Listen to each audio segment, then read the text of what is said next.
کرنے کا اس چینل کے تھرو میں عوام کی پوری کوشش کروں گا کہ آگاہی کر سکوں بے اولادی بانجپن جس کو ہم انگلش میں سب فرٹیلٹی کہتے ہیں.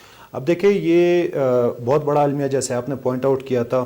ایک تو یہ کامن بہت ہے, تقریباً پاکستان میں 15 سے 20% جو کپلز ہے ان کو جو ہے وہ بے اولادی کا مسئلہ ہے. اب یہ ایک بہت بڑا نمبر ہو جاتا ہے جب آپ پورے پاپولیشن کی بات کرتے ہو, اور اس میں ڈیفینیشن اس کا یہ ہوتا ہے کہ 1 سال شادی کے بعد یعنی کہ 12 مہینے اور وہ پوری کوشش کر رہے ہو پریگننسی کی پھر بھی نہ ہو رہا ہو تو اس کو ہم پھر سب فرٹیلٹی کہتے ہیں. پرانے نارمل کلچر میں ہم کہتے تھے کہ انفرٹیلٹی, اب وہ بھی ہم نے چینج کیا ہے کہ سب فرٹیلٹی ہے. سب فرٹیلٹی اس لیے کہتے ہیں کیونکہ یہ ایبسلیوٹ نہیں ہے کہ ان کا جب انفرٹائل کا مطلب تو یہ ہوتا ہے کہ ایبسلیوٹلی ان کا بچہ نہیں ہو سکتا. سب فرٹائل ورڈ ہی یہ ہے کہ ان میں کچھ موڈیفیکیشنز کر کے کچھ ٹریٹمنٹ کر کے ہر کپل کا علاج ممکن ہے.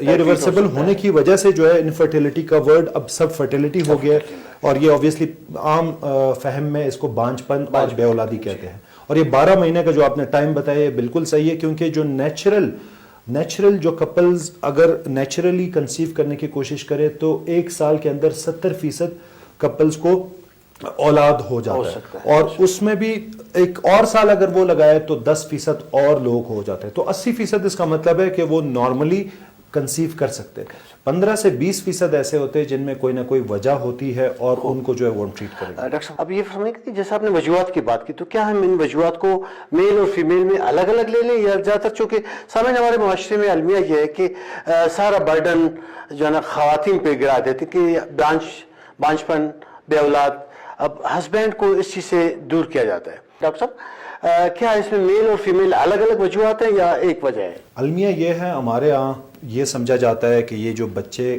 کی پیدائش کا پروسیس ہے یہ پورا کا پورا فیمیل یا خاتون اس کے لیے ذمہ دار ہے, بیوی ذمہ دار ہے. یہ ٹوٹلی غلط ہے.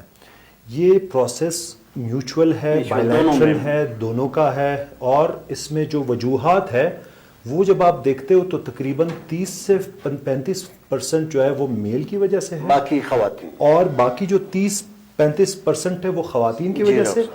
20% میں جو ہے وہ دونوں میل فیمیل, اور تقریباً 15% میں وجہ نہیں پتہ چل جاتی ہے, انیکسپلینڈ اس کو ہم کہتے ہیں. سو یہ بڑا ضروری ہے کہ ایکولی ضروری ہے, دونوں میل اور فیمیل فیکٹرز ایکولی ضروری ہے. دونوں کا جو ہے وہ یہ ذمہ داری ہے, اونس دونوں کے اوپر ہے. صرف اور صرف فیمیل کو اس کا ذمہ دار ٹھہرانا غلط ہے. اس کی ایک وجہ یہ ہوتی ہے کہ اکثر اوقات میلز اپنے آپ کو بالکل کمفرٹیبل سمجھتے ہیں, وہ نارمل سمجھتے ہیں, جو بھی ان کا جو پروسیس ہے اس میں وہ اپنے آپ کو بالکل ٹھیک سمجھتے ہیں. تو وہ کہتے ہیں کہ نہیں میں تو بالکل ٹھیک ہوں, یہ فیمیل میں ہی مسئلہ ہوگا. البتہ جب ریسرچ دیکھا گیا ہے, جو اسٹیٹسٹکس دیکھے گئے, تو اس میں جو ہے وہ دونوں ایکولی رسپانسبل ہے. اور ہم کلینک میں جو ہے جب کوئی فیمیل آ جائے اس مسئلے کے ساتھ یا میل الگ سے آ جائے تو ہم ایک کا جو ہے وہ ورک اپ نہیں کرتے, دونوں کو جو ہے وہ مل کے ورک اپ ہم کرتے ہیں. ڈاکٹر صاحب میں آپ کی کلامی معذرت چاہوں گا.